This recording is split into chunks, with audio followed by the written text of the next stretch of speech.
Can we just take a moment for the terrifying Junji Ito t-shirt?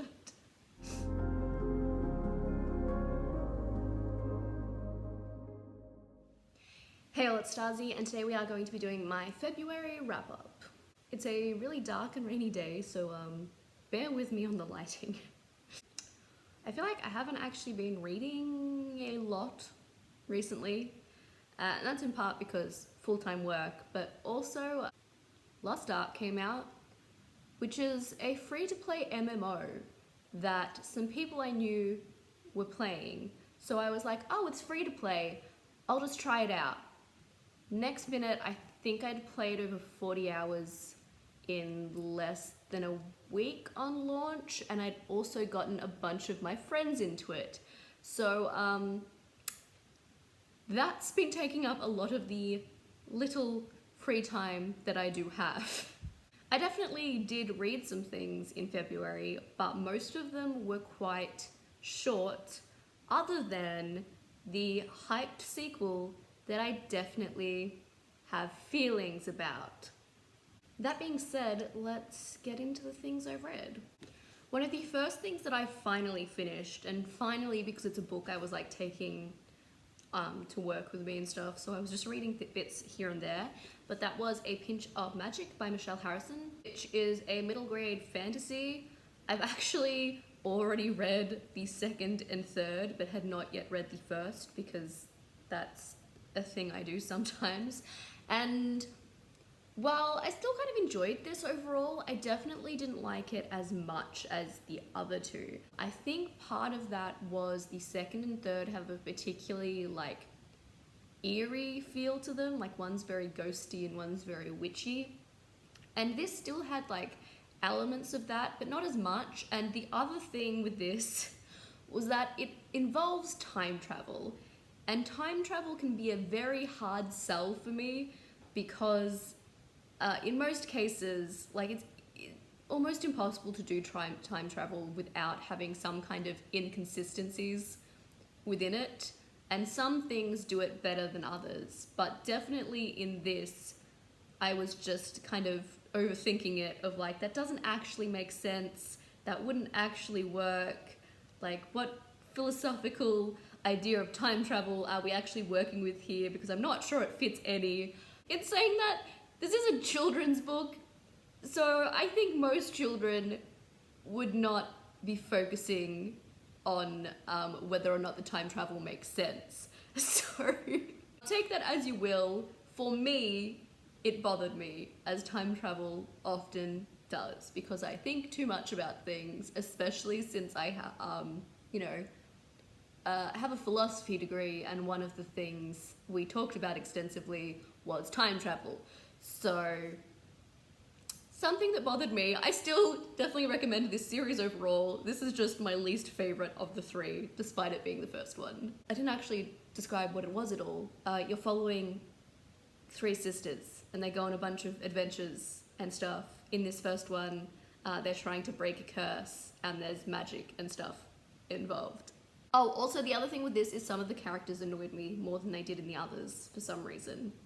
I don't know why. I think it's like the eldest sister has like a reputation for being flirty, which is still present in the other books, but I feel like the way it was handled in this one was bothering me and like borderline slut shaming amongst children.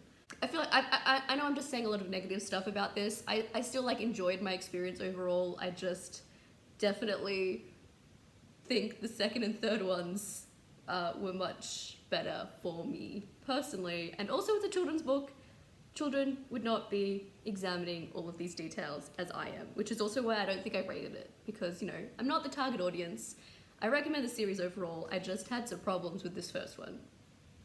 Then I mostly read a bunch of romance, because I then read Queen by Katie Robert, which is the third book in her vampire trilogy. I really enjoyed the first two. It's like reverse harem, smutty vampire romance that kind of has underlying vampire politics. That's, you know, not a large component because it's not the focus of the story, but, you know, that it exists. I didn't really like this last one though. Like, I think the way it wrapped up the series was fine, but I didn't particularly love my experience of reading this. There were a few elements. One, like the romance actually took a back seat in this, which was strange for the type of series it is. And it really focused on plot, which isn't an issue for me. I've talked about how like I still read these type of romances for the plot and characters half the time. It didn't necessarily bother me too much that we were focusing more on plot. It's more so that what the plot was I wasn't loving, especially because, I mean, borderline spoilers, but also like it's ramping up to it the entire series. So this one involves a heavy pregnancy plotline, which isn't really my thing. And on top of that, I didn't like the way it was being handled. I don't like the trope of the like parasitic pregnancy. I don't know a better way to put it. It went down that line, which I just was not having a good time reading, basically. I did appreciate though that this book does set up for the spin-off series, her monster series that's coming out. The first one comes out like this month, I think. The dragon one, which the cover is beautiful. So that is set up in this series briefly. And so I didn't hate my experience, but it was definitely a bit of a letdown after enjoying the first two so much more, I guess.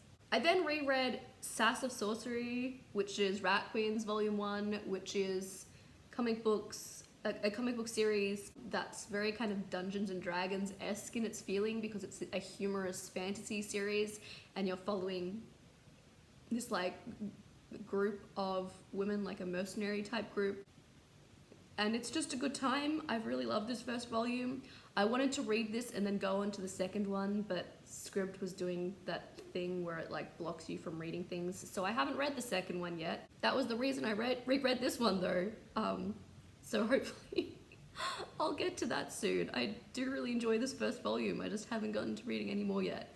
Although I also know that at some point the series goes downhill. I've heard that from multiple people, unfortunately. But I adore this first volume. The characters are great, the art's fantastic, and it's just a good time. I then read The Risk by St. Abbey, which is the first book in the Mind F series, and swear word here. It's a romance series following a serial killer, basically partaking in revenge killings, and the agent who is tasked with trying to find the person who's committing these murders. So it is an interesting setup for a romance, and there's also a lot of plot to these books, and you follow like some of the murders and stuff, so you know, be warned there, it has those darker components. I found this really interesting though. It was interesting following these two characters who were hiding things, but then also following like the murders and snippets of why she's doing it in the first place. At the same time, she kind of ends up helping him with other cases, that particularly becomes a component in the second book, which I also read. I did also read Sidetracked, which is the second book. And I will say the first one was kind of, I went to say it's a good time, but I don't know whether that's necessarily the best way to talk about it considering some of the subject matter. But it was still an easy read and very engaging, enough that I went on to the second one straight away. However, this one bothered me a little. Still like a fairly easy reading experience, and I'll probably read more, but the thing that really bothered me in the second one is that jealousy became a big component, and I'm just not a fan of jealousy, especially when it manifests in the way of a man telling a woman, don't wear that around other men.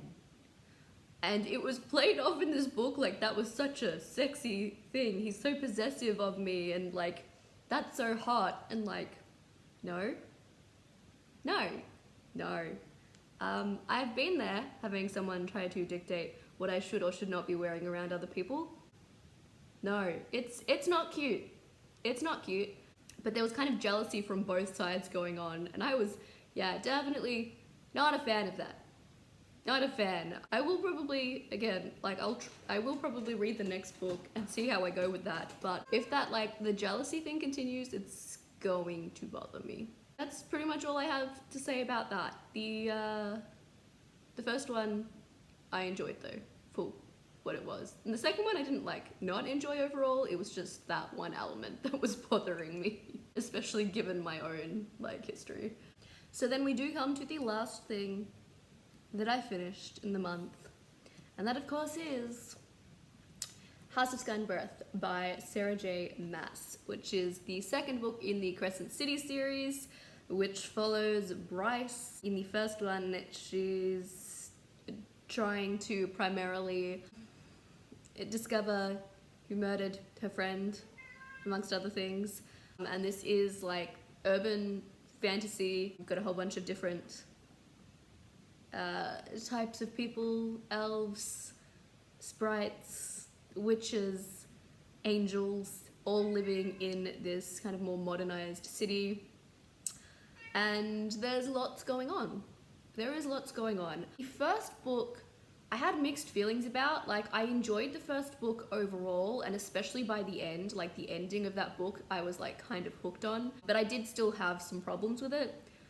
And I feel like in this book, those problems were just exacerbated. Let's start on a more positive note. This was still an easy read, despite the size of it.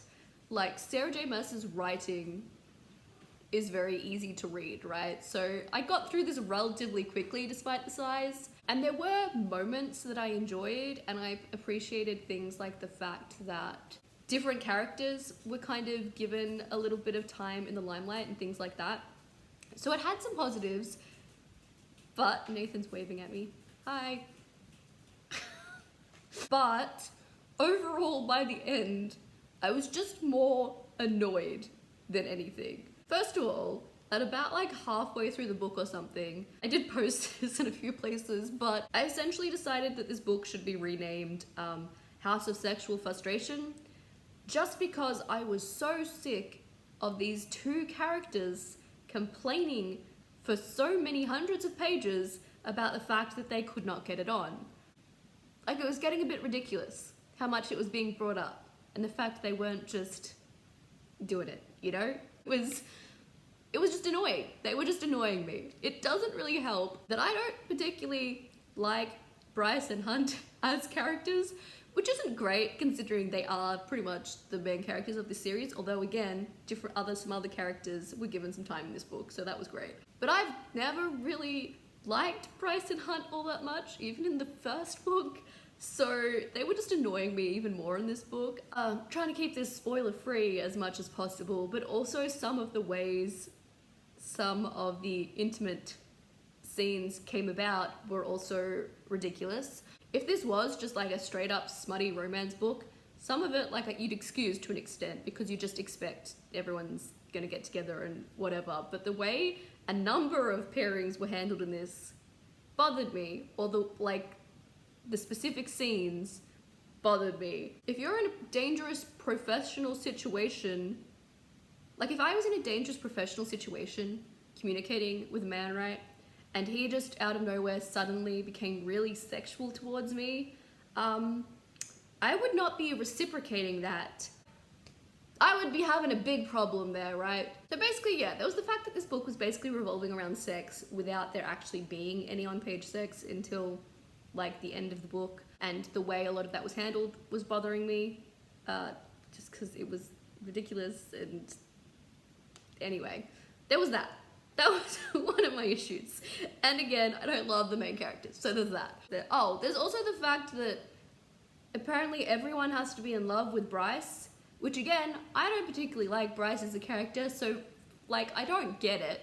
But also not everyone in your book needs to be in love with the main character. Also, the fact that there were so many things revealed near the end of this book that weren't hinted at all, right? All of a sudden a character would be actually, I've done this, this, and this in the past few hundred pages and no one else knew about it. I don't think reveals like that are effective or well done. Just trying to shock you in that way. Like, it just bothered me. So I'm like, you did not hint at this at all. Apparently all of this was just happening in the background and you just weren't letting us know as readers. So I'm not like pleasantly surprised, I'm just annoyed at you. And there were a number of monologues from various characters about various things that were just suddenly revealed. That was like a storytelling issue I had with it. Also, the ending of this book.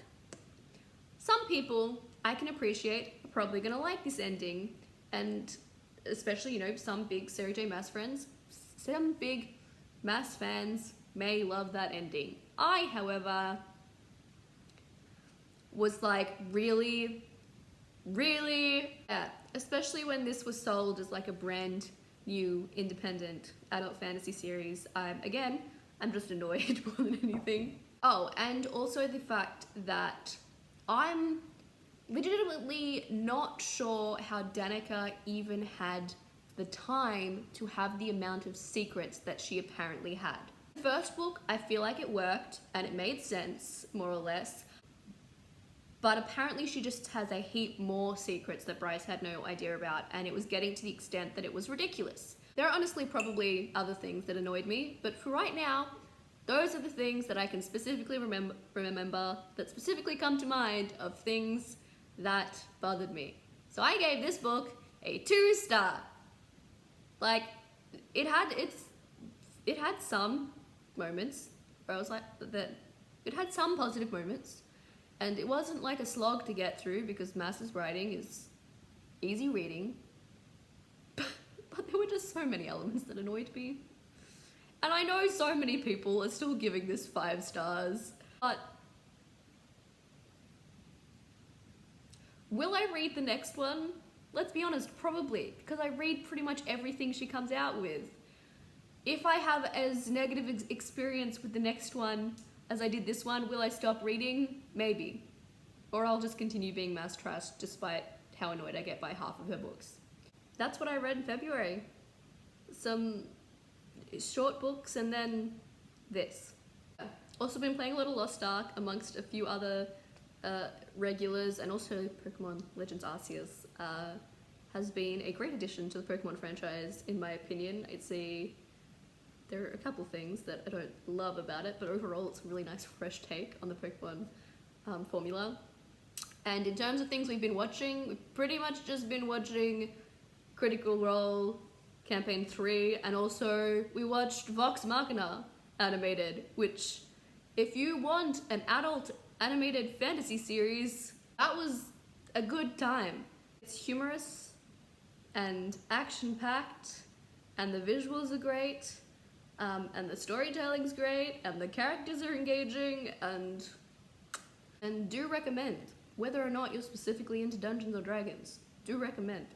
Anyway, yeah, thanks for being here. If you've managed to get to this point through all of my ranting, leave some kind of emoji down below.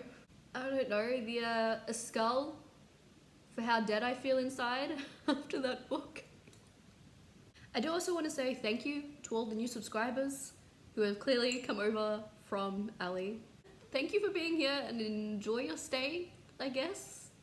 I hope you don't regret your decisions too much. But yeah, that is going to be it from me today, so stay safe and Starzy out.